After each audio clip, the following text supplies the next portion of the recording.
Hello humans of the world, I'm Dawn of the World, welcome aboard. We're gonna talk a bit about Sabo and Alabasta, and we're gonna talk a bit about Shanks. I'm going to be referring almost entirely to the most recent chapters of the manga, so if you're not caught up, then get your cute little booty out of here. Don't let the door hit you on the way out, and maybe check out this video instead. I'm gonna start talking about things now. So we finally have some semblance of confirmation as to what exactly went down at the Reverie, and therefore exactly what outside events have transpired that have turned the world on its head while we've been in Wano. Sabo happened. The Revolutionary Army have made their move, and along with several other developments, they have Kuma back now. I don't know what they're gonna do to fix him or if that's even possible, but surely we're starting to narrow in on a part of the series where Vegapunk is going to be relevant. I'm not certain where Vegapunk's allegiances are ultimately going to lie, but I feel like if there's anybody out there who has a chance of rendering Kuma to his original state, it's going to be the guy who rendered him to start with. Kuma's new status also brings up questions when it comes to Jewelry Bonnie, who also infiltrated Marie-Joie, though with less fanfare. If I had to guess, I think maybe she could have joined up with the revolutionaries during Operation Kuma due to their likely similar mutual goals, but that woman is, like many a One Piece character, full of mystery. What's crazy to me is that we have just witnessed Luffy overcome the massive feat of having defeat one of the Yonko, Kaido no less. Yet in the scheme of the whole world, he's merely seen as an accessory of sorts to Sabo, or rather part of the Flame Emperor's influence as it's worded. And Sabo's actions and the ripple effects thereof are being seen as a much bigger deal than Luffy's. From what we've seen, Luffy seems to be like second-rate news compared to his brother. Also, do we really think that Sabo was the one to kill Cobra? Because I'm filing that away with things that didn't happen. Don't get me wrong, Cobra, much like my hopes for Wano's Act 4 and 5, is definitely dead. However, the events that brought about this state of deadness, I think, have definitely been warped and altered by the world government, the powers that be,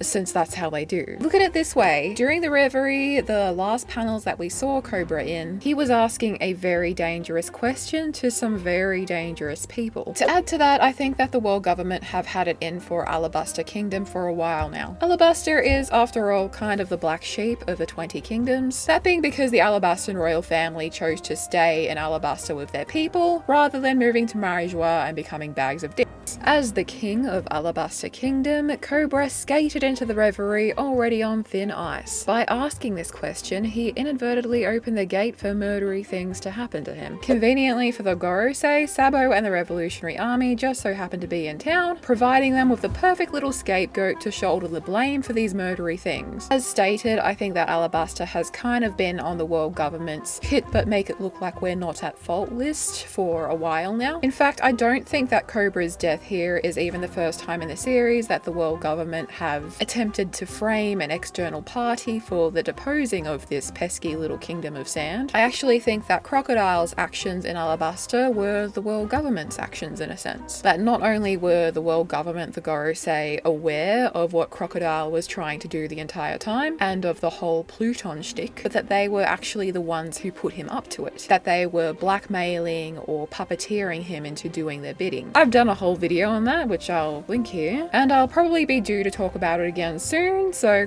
keep an eye out for that. But with Pluton being dredged up again in chapter 1053 and Alabasta being confirmed to be in jeopardy in 1054, it seems to me that Crocoboy could be relevant again pretty soon. Also, I just realized that the first arc in which Pluton was relevant was Alabasta, the land of sand, and the second arc in which it was relevant was Water 7, which is the city of water, and isn't that neat? So for the most part, I don't think that Sabo killed Cobra, and also I think that wherever he and Vivi are, they're probably together. And as much as I think this, however, there is a tiny fraction of my mind that is taking in all of the hype that Sabo is building up throughout the world, all the shockwaves he is sending out, the way that his name is dwarfing Luffy's right now, and even Dragon's. And I wonder, could Sabo become some kind of extremist of sorts, if it's even possible to take revolutioning too far. Let's not forget how Smoker once said that so long as humans divide themselves into factions, no organization can be perfect, and to be wary of being taken in by appearances. I don't know if I love the idea of evil extreme Sabo, but it's an intriguing possibility. And speaking of characters who people have theorized might have an evil side, it's not every chapter we get flashbacks to chapter 1, is it? Seeing Shanks and the red hair pirates in this chapter was kind of a surprise, but also kind of not a surprise, if that makes sense. I'm pretty impressed that Oda managed to make this coincide with the 25th anniversary of the manga. I literally just released a video talking about Shanks and his role in the upcoming film Red, since it's being revealed that certain truths will be revealed about him during that film, and now we're even getting him in the manga. This is like a surplus of Shanks compared to what we're used to. He's like everywhere. And of course, people have understandably conflicting opinions about such information about Shanks being revealed in a film, but regardless, I feel like we're gonna learn a whole lot of information about him in the next year or so. And we could be getting a Luffy Shanks reunion quite soon, since Luffy's become a great pirate. And because we are on the precipice of a wave of new information about Shanks hitting us, like the sea train hitting Frankie, there are of course numerous theories out there about said red-haired man and what his true intentions might be, especially since his appearance at Reverie just a few years back, his desire to speak with the Gorosei about a certain pirate, and more recently the potential of him having known the true nature of the fruit he took from the world government that was subsequently eaten by Luffy. And as I pointed out in my latest Film Red video, we still don't know who Shanks really is, and we still don't know what Shanks really wants. And of course other people have raised similar questions, and numerous evil Shanks type theories have risen as a result. And these evil Shanks theories, while I've never personally delved into them, have never been unfounded, especially in recent years. I've always thought it'd be a bit more complicated than he's good or he's evil, but recent revelations concerning the truth about Luffy's fruit, the fact that Shanks likely knew its true nature from the start, these kinds of things had me questioning Shanks's character and his motive to some extent. To this day, I'm still not sure of who the certain pirate of whom Shanks wished to speak about with the Gorosei was, and while it could certainly be somebody else, I'm kind of leaning towards Luffy, or maybe Buggy. Speaking of, I can't believe that Buggy is actually a Yonko now. Well, I can, but I can't. This is peak. Nothing will ever be better than this. We made it, Buggy Nation. But this chapter showed me that regardless of what Shanks's motive and intentions have been all this time, he has always loved Luffy, and he looks back on their time together with genuine affection. He is also making his move finally to go after the One Piece, almost like he was waiting for Luffy to also be at that level so they could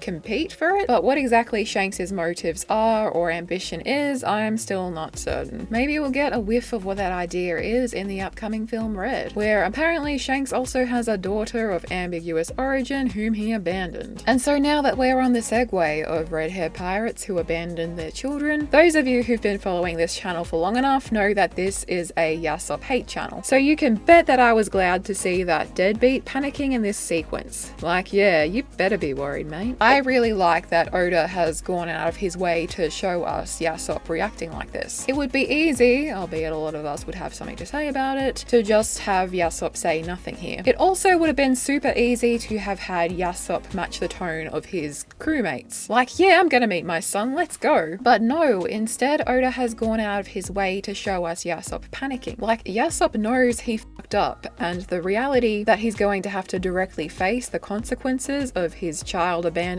actions sooner rather than later is now becoming a very real, tangible thing. Like, all these years his reunion with Usopp has felt like this far off and distant thing that he doesn't have to worry about right now, but now he's realizing the fact that it's actually going to happen, and soon. Something that I have been worried about for a while is that Usopp and Yasopp's reunion could easily be very glossed over without any hard or complicated feelings, but the way that Yasopp is acting here has given me the hope that this isn't going to be glossed over. This has was Oda acknowledging that Yasopp was a not great dad. And I know that Usopp hasn't really shown any direct resentment of his dad just yet. There's absolutely been indirect resentment, but that's for another video. But I feel like this direct resentment is something that is laying dormant. Something that's not gonna surface until Usopp finally does meet Yasopp and is like, well shit, I have a ton of not simple feelings towards you. Anyway, this is finally the year where Shanks makes his move, and somebody else who is making their move this year is me. I'm in the process of moving from one city to another. I will be out of this space in like the next 3 weeks. The loft bed is going. And ideally, once things are sorted, I'm gonna have an entire separate office to shoot things in. The loft bed arc is ending, guys. So let me know down below what you think of the latest One Piece developments, and let's hold tight to see what happens in the future. I'm Dawn of the World, and I will see you next time. Later, guys.